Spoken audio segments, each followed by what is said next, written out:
Hey folks, welcome back to What's Next. I'm Freeman, your head of community, and I'm excited to be here today to talk to you about what's coming in Tides of Torment, which releases later this summer. And I'm not doing this alone. Of course, I'm joined by members of our development team who are here today to take you behind the curtain and talk to you a little bit about what it is we've got cooking. So let's start with some introductions. And of course, we'll start with a person who probably needs the least introduction. But Todor, tell the people about yourself. So, my name is Todor, and I am the game director of the Warhammer 3 DLC. I've been doing that for the past several months. Before that, I was the game director of Total War Pharaoh. Previously, I worked on Total War Troy, and even before that, on the DLCs for Rome 2. And over here is... Thank you, Toshe. My name is Tuyan. I am currently the art director and concept lead for the Warhammer DLC. Previously, I was the art director for Troy Mythos, and Pharaoh. And sitting to my right, we have... And with a great passion for Total War and Warhammer, my name is Vasil, and I'm leading the Tides of Torment DLC. And I've previously spent some time dabbling in Pharaoh. And in this What's Next episode, we're going to be very excited to talk about that next faction that we've revealed recently in the Skulls event. We'll get to that in a moment. But elsewhere, we're also going to be talking about some of the reworks that we've got going on. There's one we actually missed in our last video, so stick around. And we'll also be talking to Stoyan as well about some of the art of our game and how much work goes into bringing it to life. But Todor, let's give you the first question and the first honour, of course. Who is that next faction and next faction leader we're bringing to the game? Thank you for the honor. The faction and the race both are very dear to my own heart because I'm a fan of those hardy people in the north that live right on the edge of the chaotic influence, the Norscans. Yes, we're adding a new legendary lord to the Norscans. His name is Sail the Faithless. He's a powerful spellcaster. Unlike the other legendary lords, he's not one to always lead from the front and try to proving his physical might and his prowess and his bravery. He is all about manipulating those around him and making sure that they believe he's their friend, after which he betrays them. And based on these treacheries, he builds and builds his power, ever growing. This, of course, leads to him slowly getting surrounded by enemies, but, you know, this is the price he had to pay. He's going to search for power all across the world in terms of be it chaos or not so much for himself. And he's going to be a great spellcaster. He will possess 2 spell lores for the players to choose from, and that's going to be a bit of an experimentation. It's going to give him a lot of versatility as one of the most powerful spellcasters in the game. Now, we mentioned as we were talking about Sail there, that there's a lot of manipulation in his realm. And we've had some elements of this with different gameplay factions that we've introduced in the past, such as the Changeling. How is it that it differs to that type of manipulation that we introduced there? So Sail is quite different from the Changeling, as he's closer to an ordinary faction. Like, he's a Norscan, he can occupy settlements, he can also raise settlements and dedicate them to the various chaos gods. But there is a special feature you will use to plan, execute, and reap the rewards from your treacheries. Like, initially, we explored a kind of a more rework of how diplomacy system works, but this is kind of a dangerous thing to do to a live game, and this is why we opted for a specific feature to cover the betrayal part of Sail, which is the major part of him. Diplomacy is a very prominent legacy feature. It's similar to treacherous waters that we try to navigate very cautiously, as it could bring a lot of fallback after it if something unfortunately breaks or changes too significantly. So we've worked around making Sail's betrayal feel natural for him, so it's represented properly as a treacherous person, and his flavor is felt by the players, but doesn't clash too far with the diplomatic system that's already within the game. Well, we've got an awesome roster that's planned out for this faction. We're not going to talk about all of it today, but we can maybe give a sneak peek at some of the units that we've been working on. So Vasil, talk us through some of these very headline units that we've got. So where should we start? Well, clearly the expectations fall first on Sail. As we mentioned, he's going to be the great spellcaster, and he also is very familiar with a pal of his named the Night Maul. Night Maw is a very unique, very special-looking creature. For those unfamiliar, it consists of a few Sail's unfortunate sorcerer powers that got fused into one single entity. And in our interpretation of the Night Maw within the game, it's going to be an ability that Sail is going to be able to cast towards his unsuspecting and unfortunate targets. During the process of development, the Night Maw proved incredibly challenging in various technical aspects. So that was one of the more driving reasons for us to go towards that approach. But talking about how the Night Maw looks, I think that Stoyan can share a little bit more as well. Yeah, the Night Maw is actually a very different looking creature compared to the rest of the roster. So we enjoyed a lot creating this thing, exploring all the Warhammer lore and trying to make it possible for the game, because of course, especially for the animation team, the challenge is multiplied by the extra limbs and mutations the character may have. And yeah, it was very fun to make it. I'm guessing it's not something we can really mocap, is it? No, not really. We tried to mocap it up, but it's difficult to keep all the people together so it kind of feels natural, so we kind of gave it up. Okay, so we've talked about the Night Maw. Then the roster, what else do we have on there? Another addition to the Norscan roster is the Fimir Noble. It's an addition to the Fimir family, which we already have in Warhammer 3. And the Fimir are known to walk in the shadows, to use magic to their advantage, and to surprise their unsuspecting prey. And the Noble will be no different. He's going to benefit from that as well.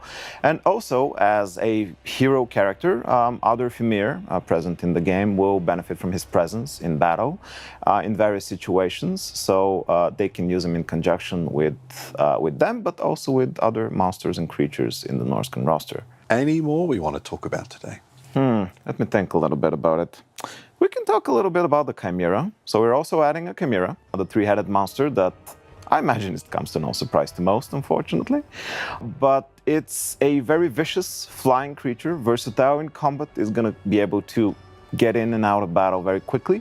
And its three heads will possess three different attacks that will also give it a little bit more zest in how it engages with other creatures and characters on the battlefield.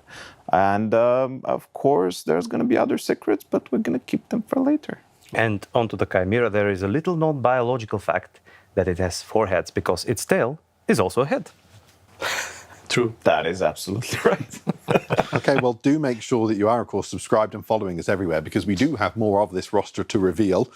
But later, you know. Now, it's been some time since we've had the opportunity to update Norsca, but when we go back to looking at one of these factions that haven't been updated in a while and brought in line with those new standards that we kind of have, what's the first type of thing that we look at for this faction? So yeah, as you said, the Norscans have been in there for quite a while. We've been hearing people saying, just please update them. They're in need of love. And we've decided to give them this kind of love right now. There are two types of updates that we're making to the Norscans. One of those is related to their racial mechanics, but we're also doing some faction-specific ones. So in terms of racial mechanics, we're changing the way the Monsters Arcanum work. This is a favorite change of mine because it makes it kind of more relevant to what I'm doing in my campaign. We're also updating the way Chaos Gods Allegiance work, and also the dilemmas related to Confederation. We're a bit expanding them. In terms of faction-specific stuff, we are changing the way Seafang works for Wulfric. Seafang is his signature ship, and currently he is available in the game only as a battle ability, but we have extended his presence to the campaign map. So right now we're using Seafang. Will provide you with an easier means of transport, crossing vast distances from port to port, which will likely turn you into this ultimate raiding machine that we're going for, the flavor of Wulfric. And as for Throg, Sil? Throg is an interesting case where he's the Troll King a little bit more on paper, at least as that's how we saw it in the current example. And as Todor mentioned, we've tried to push in the flavor for other Norscan faction, not just Throg. So one of the factors that we looked through when we did these reworks is to make them feel distinct of each other. Wulfric, Throg, and Sail. Wulfric being more the marauding side, Sail the diplomatic manipulator, and Throg the monster king that expands his kingdom in destroying things around him. Basically, he's going to remain on his present position, but we've adjusted him with an additional mechanic that where he's going to be able to utilize his influence towards other monsters and trolls more in particular, and call their power, one might say, in order to aid him in battle and aid him in his further conquests. Another interesting addition that it's also worth saying is that we're adding a few more hunts within the Monstrous Arcanum. So there's going to be more monsters to hunt, there's going to be more creatures to seek, and more rewards to reap.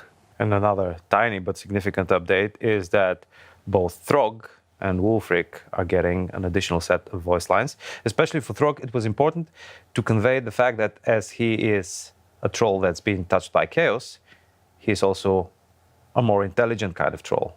Perhaps the most intelligent troll in existence. So a whole new VA has been recorded for these then? Yeah. We saw that Wulfric and Throg were lacking VOs from the original game, as they're one of the more older factions within Warhammer. But also, we've heard the comments about Throg's previous VOs, and we completely agree with it, actually, and decided to redo completely Throg and update Wulfric to be brought in line with the current state of what Warhammer is today. Okay, well, awesome. I'm glad that you guys have had the opportunity to do that. I know it's something that you guys have been asking for quite a lot on the Reddits and the forums. In the last What's Next video, we kind of forgot to talk about the Dakala and Slaanesh reworks that we're also trying to bring. So when it comes to Slaanesh, what are the things that we've looked to update there?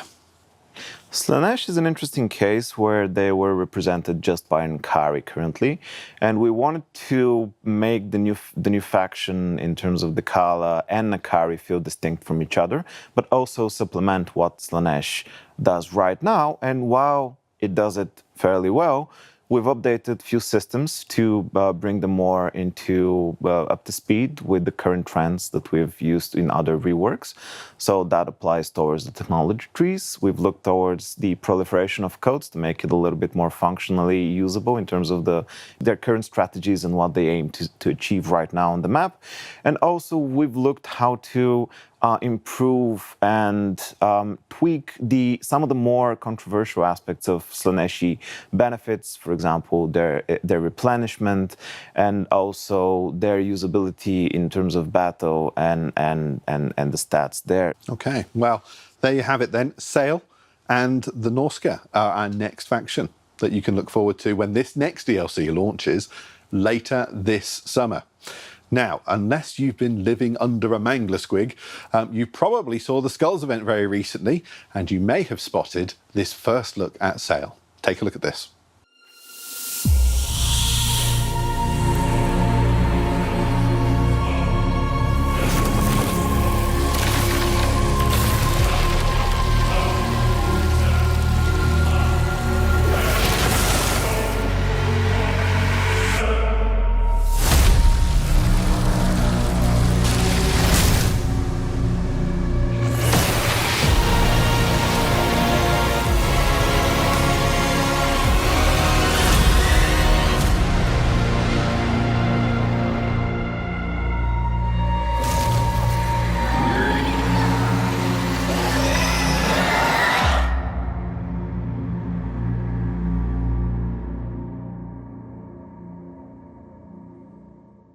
I mean, these trailers are just fantastic for us to watch. Break it down for us though, Total. What have we actually seen in that trailer? So we saw the first significant moment of Sail's rise to power and also a treachery. Because what happened in this particular case is that Sail was a part of a conclave of magicians and they're conducting a special ritual. Unaware that Sail has, fiddled around with it for a bit. So it backfires the ritual because of Sail's treachery. And what happens is that the leader of the magicians, called Shalkane, and probably I'm butchering the name, I don't know, he is blown up to bits, only his teeth remain, and they become a battle ability for sale further on. Whereas the other 3 spellcasters are fused into this hideous blob of moving flesh, a specific kind of spawn that is called the Nightmare. And yeah, this is something that you will see Sale use in battles. Now, these things, I mean, there's so much work that goes into creating them. When we start to concept them, Stoyan, how long does it take for us to get from that point to the finish line where they're looking as cool as we saw in Skulls? Well, it's a quite long process, and actually everything starts with the brief from the game design team. We collect all the information we need, the research for Warhammer lore, and gathering miniature references, if there is any. After we collect all the information we need, the concept team start with a rough sketch representing the main visual features of the character. After the sketch is approved, we continue with the actual concept, where we create more detailed and accurate version of the character, including multiple view angles, material guides, stuff like that. And after that, the concept is actually ready to proceed with the modeling part, where we create the geometry and texture and materials for the in-game model. After that part, the character continues his journey to the skinning, rigging, animations, and VFX. So it's a quite long process. A lot of teams are involved, and yeah, it's a great team effort in general. Now, one of the great privileges that we always have with these What's Next videos is the opportunity to talk about the craft of making a video game, because it's something that we love doing, but it's never easy. And I mean, that's always going to be true of art as well, isn't it, Stoyan? Like, what are the challenges that you bump into when you're trying to create something as immersive and diverse as the world that we have in Warhammer? Well, I think the main challenge always is to keep the fine balance between multiple requirements, one of which is to keep all the assets true to the Warhammer lore and sources, in the same time to fit the already established visual style and technical requirements for the game, to be capable of performing all the actions and abilities which are required by the game design, and in the same time looks cool. So yeah, all these things are kind of difficult to balance in some cases with some characters. And already this DLC that we're creating now, it's taking shape, and it's stuff that we are really enjoying having a look at and playing with already. But when you guys are playing the builds that you have today, what are the things that are really making you smile and say, I can't wait for players to actually get hands-on with this? Well, from my perspective, one of the things that really inspires me is the fact that I, as a Total War player, am one of the first to experience the entire thing of playing a campaign with Sale and seeing how his features have come together so that a particular type of experience can be achieved, and also then providing input on that experience. But if we're talking specifically about art, I love the battle animations of units. So what I do on most of my battles in the very beginning, before I've hit the start battle button, I just arrange my units and I do a pass over with the camera right by them to see how they roar or, you know, sharpen their weapons or whatever. This is something that I love, not only for Warhammer, but for any Total War game that I've played.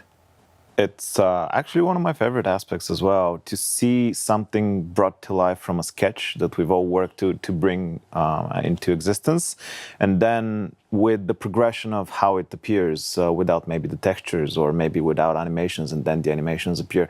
And because, well, for us in game design, we're focused over multiple aspects of the project itself, we're not always keeping in touch with the latest development, and it's occasionally brings a smile for me too when I'm doing testing of a feature or something else, to see a new animation added and it's something incredible, something great. I was like, oh, that's pretty cool. And that's one of my favorite processes of this job actually as a whole. There is literally a kind of magic in there, because for some of the units, what you know in the beginning is just a brief paragraph of text, and then months later you see the unit in the game, and you say, "Oh my God, it's alive! It's this is what it is." It looks awesome. Yeah, It's always a great feeling at the end. And we're obviously so blessed as well because there is so much creativity in our community and from our players. When we see art come from them, whether it's their own creations, whether it's mods, whether it's just tiny tweaks on what we've got, like what is it that you see in our audience that inspires you, Stoyan? Yeah, for me as an artist, it's always inspiring and interesting to see other artist representation of Warhammer units and characters, especially ones which don't have actual models, references.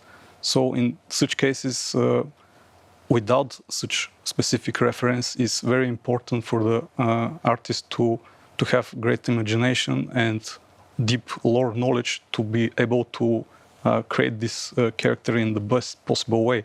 So I think that especially for the concept design, the imagination is very valuable trait, and I suggest to all aspiring artists to try to always create something new and different, not always everything else which is already there. Now we have 6.2 on the horizon. There's going to be things that we still want to do before we get to update 7.0. But Todor, what are those things? So, as you mentioned, 6.2 right around the corner somewhere. In 6.2, we will be updating ancillaries in general in the game. Their effects, their trigger conditions, we'll likely be adding some new ones. We will be trying to find the balance between making those ancillaries that are perceived as, not as useful, making them more powerful, more prominent, but still retain the ones that are fan favorites, their unique status. This update to the ancillaries, we have been thinking about it for quite a while, and we've decided that now is the proper time to release it. And earlier in the year, we released 6.1, which brought about a significant update to Kislevite factions, to the gameplay of Kairos with a few additional units for Cathay. And we're really happy with it because this was our way to address player feedback related back to the release of Shadows of Change, because these were the factions from the Shadows of Change. One thing that we did find out is that it took a significant effort to plan it, design it, develop it, test it, and then release it. So the next patches will be focused on some specific bits in the game. Of course, the ancillary system is something that is quite far-reaching, but it is one of the features. And these are our plans in general for the future patches to focus on specific aspects of the game itself. One thing that we are doing in addition to the patches and the hotfixes, which are still recurring, is the Proving Grounds.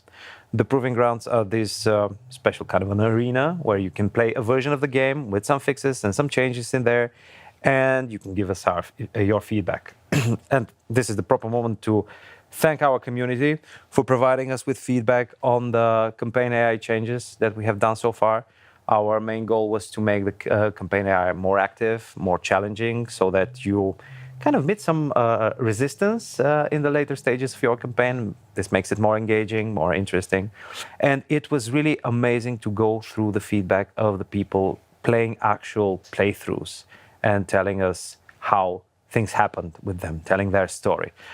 This is one of the challenges that we're facing, because a total war game, if you have to experience its entire campaign in actual environment, it takes a lot of time to complete. We don't have enough people over here to do sufficient amount of playthroughs for the Immortal Empires, where you can have, and you already have, more than 100 playable factions. Of course, the dev people are playing it, and our QA team, God bless the QA team, are playing the game too, and we're taking their feedback into account.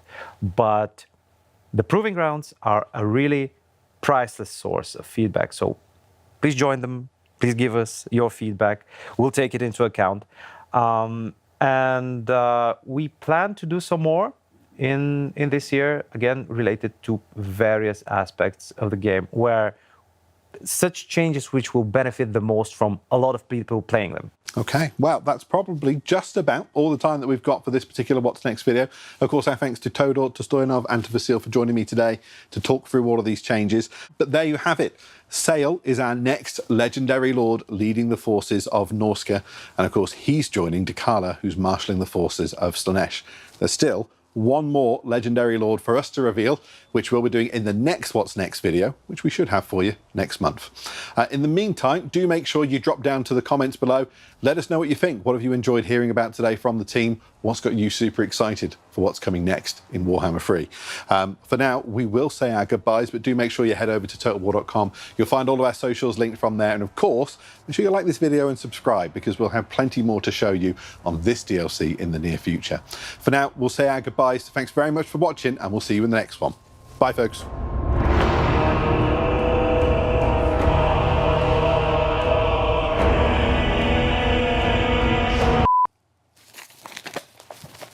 Hit it again. I hit it again.